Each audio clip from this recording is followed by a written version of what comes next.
Bonjour à tous et bienvenue sur le podcast de la mort et du deuil. Le podcast destiné aux endeuillés d'hier, d'aujourd'hui et à ceux de demain aussi.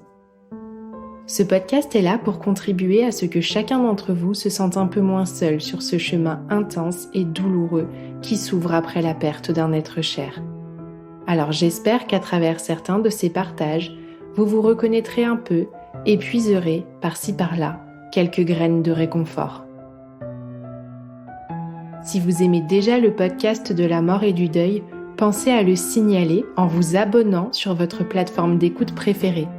Vous éviterez ainsi de passer à côté des nouveautés. Ce mois-ci, c'est aux frères et sœurs que je dédie une nouvelle série d'épisodes. Ces endeuillés souvent un peu mis de côté, un peu négligés aussi, alors que ce vécu de deuil, bien loin d'être anodin ou de second rang, mérite lui aussi d'être reconnu dans toute sa singularité. Perdre un frère ou une sœur, c'est perdre un repère censé faire partie du paysage tout au long de notre vie. C'est perdre un ami et peut-être parfois un rival aussi. C'est perdre un complice ou un concurrent selon les moments. Et puis, c'est perdre en même temps une partie de ses parents. Des parents qui, après la perte de l'un de leurs enfants, ne sont plus vraiment les mêmes. Bref, c'est une perte et donc un deuil teinté, encore une fois, de bien des couleurs que nous allons mettre en lumière tout au long de ce mois.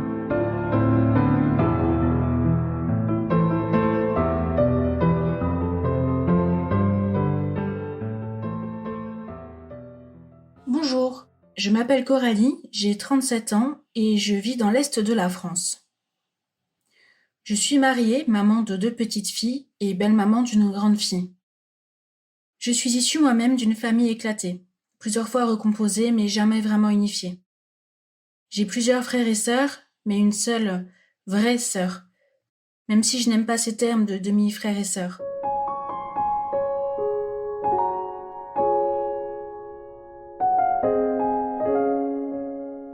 Et cette sœur, c'est ma petite sœur Laura, qui nous a quittés le 27 août dernier.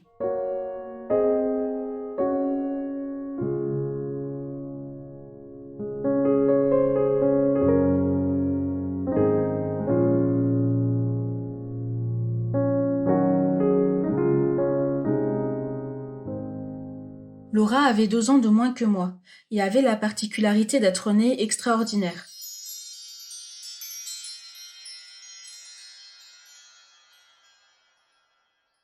Par extraordinaire, je veux dire porteuse de handicap. Ma sœur ne pouvait pas parler, pas marcher, mais qu'est-ce qu'elle était aimée. Elle était si extraordinaire que ça a été trop dur pour notre père. Ce handicap a conditionné toute mon enfance. Des responsabilités, tôt. J'ai grandi avec l'idée que ma sœur ne vieillirait pas. Mais les années ont passé, éloignant cette pensée. Il y a eu pourtant des piqûres de rappel, comme cette fois lorsqu'elle avait 11 ans, j'en avais 13, et que j'ai été réveillée par des bruits étranges. Laura dormait dans le lit d'à côté et était en train de convulser. Il y a eu également cette fois où elle a été opérée à son adolescence. On a placé des tiges d'acier dans son dos pour freiner sa scoliose. La peur de la perdre. Pourtant, la vie a suivi son cours. Laura a grandi, a enchaîné plusieurs établissements médico-sociaux, jusqu'à intégrer une maison d'accueil spécialisée en hébergement permanent. Nouvelle épreuve, nouvelle déchirure. J'ai eu le sentiment de l'abandonner. Il faut dire que j'étais très attachée à ma petite sœur. À l'époque, on m'appelait sa petite maman.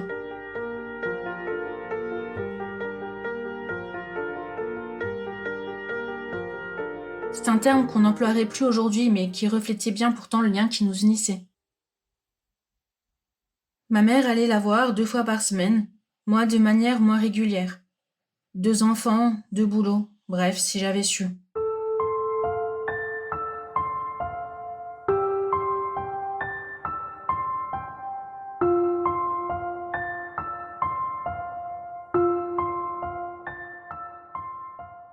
Nos vies ont basculé le samedi 20 août. Ce jour, j'appelle ma mère pour une conversation banale, et ma mère me dit que Laura part aux urgences. Ma sœur était pas bien depuis quelques jours. Nous l'avions vue le mercredi, 3 jours avant. Le personnel nous dit qu'elle doit voir un médecin le lendemain en visio. On est la semaine du 15 août. Le médecin de la masse, déjà censé être en retraite, ne peut pas voir les résidents en consultation physique. Ce jour était bizarre. J'avais prévu d'aller voir Laura. J'avais vraiment cette idée en tête, mais je suis partie un peu plus tôt de chez moi avec l'envie de changer mon téléphone. Donc je passe chez l'opérateur et en fait, ça a duré une éternité, le temps de transférer mes données de cet ancien téléphone à ce nouveau téléphone. À la bourre, je suis tout de même allée voir Lolo. Je savais que je devais la voir ce jour-là. Donc je rejoins ma mère qui était déjà avec elle et puis on passe un moment tous les trois. Au moment de partir, je me vois rassurer ma mère, inquiète de la laisser comme elle était malade. Je revois l'aide-soignante lui dire que ça va bien aller. Pourtant, ça n'a pas été. Un muguet est détecté lors de cette fameuse consultation en visio. Encore bizarre, un muguet à 35 ans? Malgré les antibiotiques, son état s'aggrave, jusqu'au samedi d'après où le personnel informe ma mère qu'ils ont dû donner de l'oxygène à ma sœur, sa saturation étant descendue à 60. Laura est transportée aux urgences, ma mère l'accompagne. Là, ma mère doit se battre avec le médecin qui souhaite la renvoyer dans son établissement, car pour lui, elle avait simplement convulsé. Son état se dégrade encore, elle est transférée dans un autre hôpital, dans le coma, au service de réanimation, où un médecin va attendre ma mère à son arrivée pour lui demander directement si elle souhaite un acharnement thérapeutique.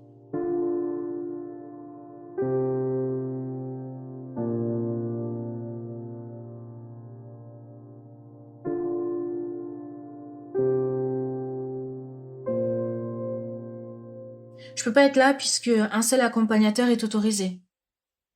On explique tout de suite à ma mère que c'est très grave, qu'il y aurait une grosse infection qui serait descendue au poumon. Ma mère a tout de suite un très mauvais pressentiment, moi je peux pas y croire. Je suis suspendue à mon téléphone chez moi dans l'attente de nouvelles. Le lendemain, je me réveille très tôt après une nuit chaotique. Je commence à réaliser que la journée va être très compliquée. Et je me souviens avoir bêtement demandé à mon mari ce qu'il faut porter pour affronter une telle journée. Je mets un t-shirt avec inscrit dessus le mot tribu pour me donner de la force. Je me rends rapidement chez ma mère que je trouve dans un état catastrophique et qui me laisse peu d'espoir. On se rend chez ma grand-mère, il est à peine 8 heures du matin, mais nous devons être entourés. Mes tantes nous rejoignent, ainsi que mon autre petite sœur Lisa. La tribu est là.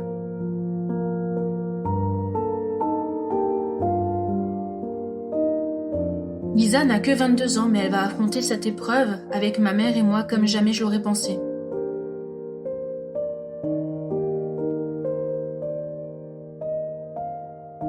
La journée est terriblement longue.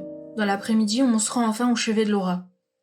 On sait que les visites ne sont autorisées qu'1 heure par jour, mais ce qu'on sait pas, c'est qu'elles sont aussi limitées à 2 personnes. Lisa vivant à 80 km de l'hôpital, on nous laisse exceptionnellement rentrer toutes les 3. Là, c'est le choc de trouver Laura branchée. Elle a un masque à oxygène, un appareil qui l'aide à respirer. Elle a de la fièvre, sa tension est basse et sa saturation est basse. Je me raccroche à ces chiffres et suis interloquée de voir aussi mon nom de jeune fille affiché sur l'écran. J'ai finalement connu peu de personnes avec le même nom de famille. Nous avons peu connu nos grands-parents paternels, peu connu notre père. Ils sont tous décédés depuis plusieurs années et n'avons pas de contact avec le reste de la famille. Malgré le choc de voir ma sœur ainsi, je me dis que finalement ça va peut-être aller. Elle est là, elle se bat et faut dire que la famille aussi a tenté de nous rassurer le matin en nous disant qu'il y a toujours un espoir. Nous ne savons pas que la semaine la plus longue de notre vie était en train de débuter.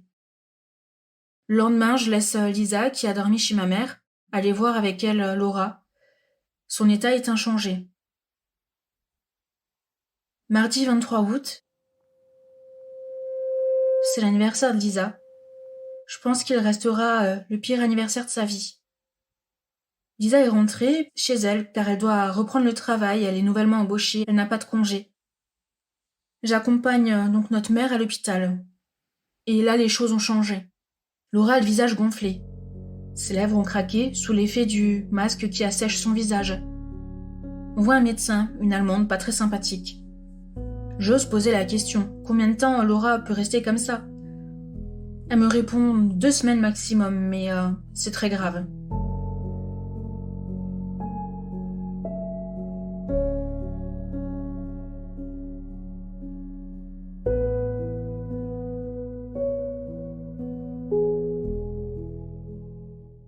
Là, on sort abasourdi.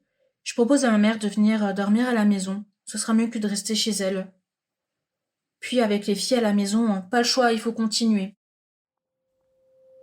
Mercredi, rebelote, hôpital. C'est long, c'est fatigant, c'est éprouvant. Mais c'est rien à côté de ce que traverse Laura, on doit être là. Nouveau choc, elle a eu une fibroscopie, un examen pour nettoyer les poumons. On nous dit que le médecin qui l'a réalisé n'avait jamais vu des poumons dans cet état. Et on nous répète encore que c'est très grave. Jeudi, ma mère est toujours chez moi, on attend l'heure de la visite fébrile, comme chaque jour. On se raccroche à l'idée que tant qu'on nous cantonne à cette visite d'1 heure par jour, c'est pas la fin. Il est environ 13h30 quand je reçois un appel de l'hôpital. Un médecin nous demande de venir dès que possible. Il faut donner des directives pour la suite. Ma mère s'effondre, je suis désemparée. Mon mari est là, encore en congé d'été. Nous ramenons nos filles chez mes beaux-parents et partons tous les 3 pour l'hôpital où Lisa nous rejoindra avec son compagnon. Plus de restrictions de visite. On comprend que c'est la fin. Ma mère et moi sommes vus par 2 médecins. Il n'y a plus rien à faire, l'état de Laura ne s'arrange pas, malgré un nouveau nettoyage des poumons, malgré tous les antibiotiques à large spectre donnés, malgré la glace posée depuis quelques jours. Je réalise que les médecins sont en train de nous faire comprendre que c'est la fin, et surtout nous persuader que rien d'autre n'est possible, que c'est important pour la suite que nous comprenions bien. Nous demandons comment ça va se passer, nous avons terriblement peur de voir ma sœur souffrir, et surtout de la voir suffoquer.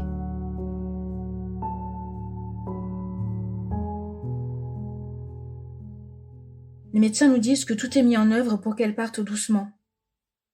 Ils savent pas quand ça arrivera. On rejoint Laura, Lisa, Thomas et Régis, mon mari, et nous attendons. Plusieurs heures. Je me souviens avoir beaucoup parlé à Laura, l'avoir touchée. J'ai mémorisé pendant tous ces jours son corps, son visage. La forme de ses ongles, l'implantation de ses sourcils. J'ai pris en photo durant cette semaine ses petits pieds vernis par l'équipe de Lamas pendant un atelier beauté. C'était la première fois que je voyais ma sœur avec du vernis aux pieds.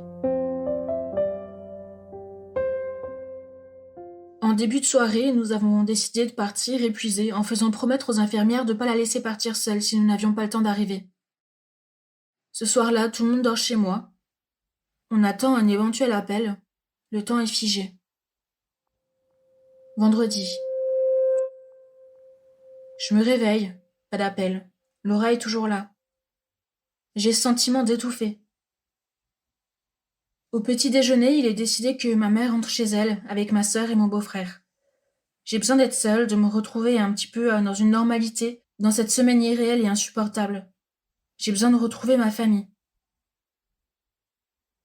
Plus tard, nous nous retrouvons à l'hôpital. Les médecins ont à nouveau appelé ma mère. Laura est faible, il faut qu'on vienne. Une fois sur place, à nouveau, la saturation remonte. La tension qui était très basse, jusqu'à 4, remonte aussi. On est à bout. On dit à Laura qu'elle peut partir, qu'on prendra soin de maman. On reste près d'elle, rien ne se passe. Nous repartons une nouvelle fois en la laissant là, dans cette chambre, entre la vie et la mort. Samedi 27 août. Un nouveau jour bizarre. Je me réveille très tôt avec un message de ma mère vers 5h30, qui m'informe avoir à nouveau été appelée par l'hôpital, qu'elle se rend au chevet de ma sœur avec Lisa. Sur place, encore une fois, elle me dit que finalement, les constantes de Laura remontent à nouveau. C'est de plus en plus insupportable. Mes filles se réveillent. J'ai l'intention de les ramener chez ma belle-mère pour pouvoir aller à l'hôpital. Ma dernière met du temps à déjeuner, elle demande 3 fois des céréales. Bizarre. Je mets du temps à partir ce jour-là. Ma mère m'a appelée auparavant pour me dire que c'est à nouveau le médecin allemand qui est là. L'infirmière l'a prévenu que ce médecin allait venir éteindre les machines, qu'il est temps que ma sœur parte. L'infirmière fait 2 propositions à ma mère. Enlever le masque de ma sœur ou baisser doucement l'oxygène. Ma mère m'appelle pour me demander ce que j'en pense. On décide que peut-être que baisser l'oxygène est plus doux. On a toujours cette peur de voir Laura suffoquer.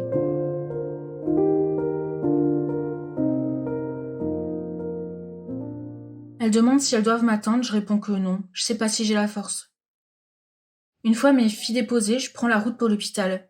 10 kilomètres après, mon téléphone sonne. C'est Lisa. C'est fini. Il est environ 9h50 et ma petite sœur est partie.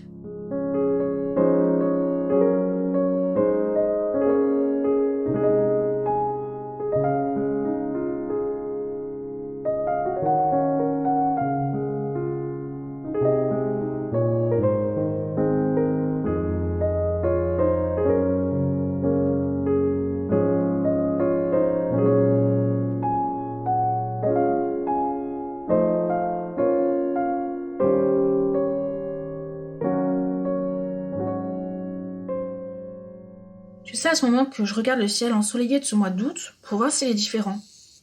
Tout semble pareil. Pourtant, le monde s'est arrêté. Ma petite Lolo avait réussi à s'envoler.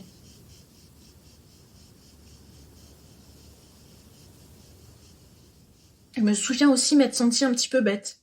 Finalement, tout ça, ça tenait qu'à ça, qu'à un volume d'oxygène à baisser. Laura est partie dans les bras de ma mère, qui s'aperçut de rien. Lisa était là aussi. L'infirmière les a accompagnés et enveloppés de sa bienveillance.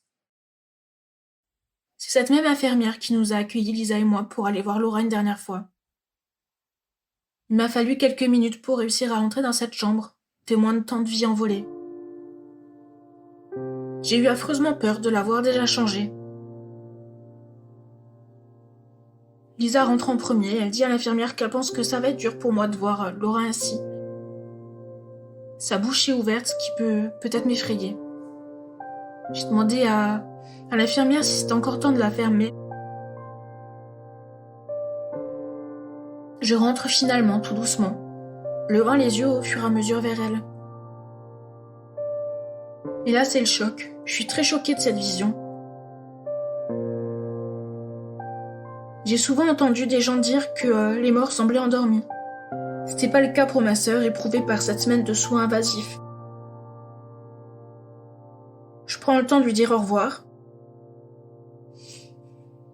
Je prends le temps de lui dire que je l'aime fort. Je prends le temps de lui toucher les jambes, j'ose pas lui faire de bisous. Je suis encore tellement effrayée.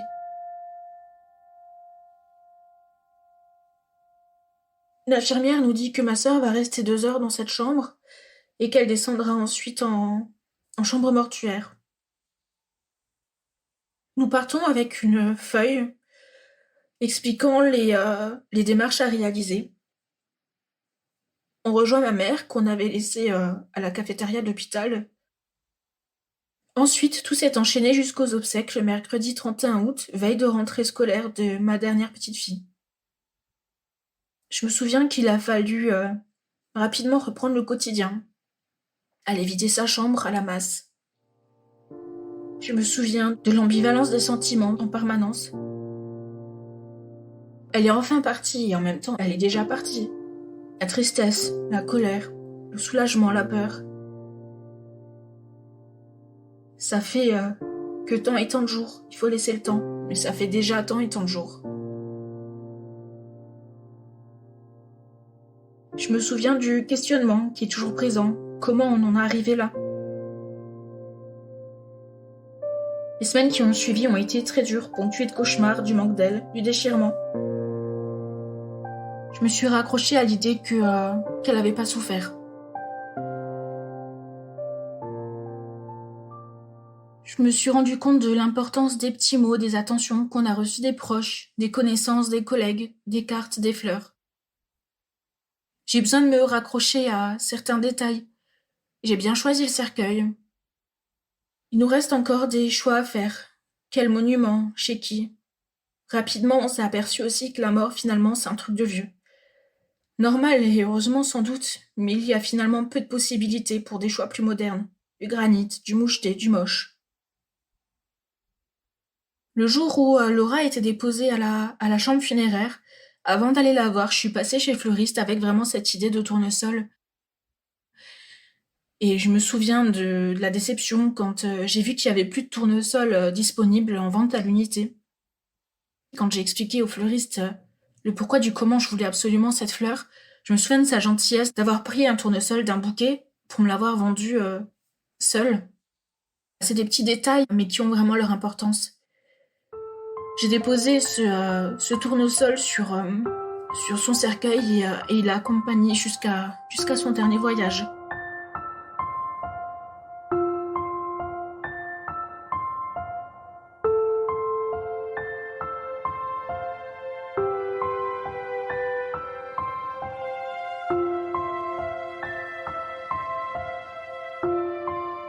Aujourd'hui, 5 mois après, je ressens encore de la culpabilité de ne pas avoir été à ses côtés au moment de son départ. Mais les circonstances ont fait que ça devait se passer comme ça. Peut-être que j'ai été protégée alors que j'avais déjà tellement subi cette semaine de plein fouet. J'aimerais pour terminer dire que le deuil est un chemin long, sinueux et inégal.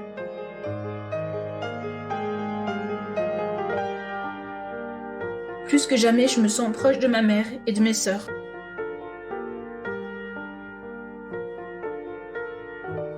Laura fait désormais partie de moi.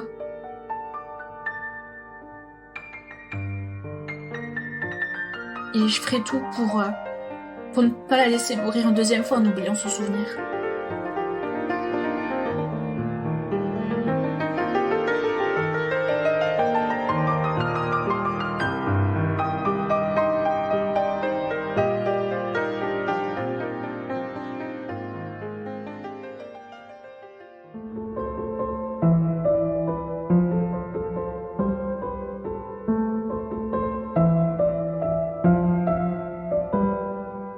Vous venez de découvrir un nouvel épisode du podcast de la mort et du deuil. Je remercie mon invité pour ce partage à cœur ouvert et son authenticité. Cet épisode a été monté, mixé et arrangé par Elsa Doll. Si cet épisode vous a plu, n'hésitez pas à vous abonner sur votre plateforme d'écoute préférée et à glisser 5 étoiles et un commentaire sur Apple Podcasts et Spotify. Par ces petits gestes gratuits, vous permettez au podcast de la mort et du deuil de gagner en visibilité et vous pouvez aussi le recommander sur vos réseaux sociaux. Enfin, pour contribuer au financement du matériel et du temps qu'Elsa et moi allouons chaque semaine à la création de cette merveilleuse ressource, vous pouvez faire un don sur mon site internet www.lepodcastdelamorttoutattaché.fr, onglet Soutenir le podcast. Merci à tous de votre fidélité et rendez-vous la semaine prochaine pour un nouvel épisode.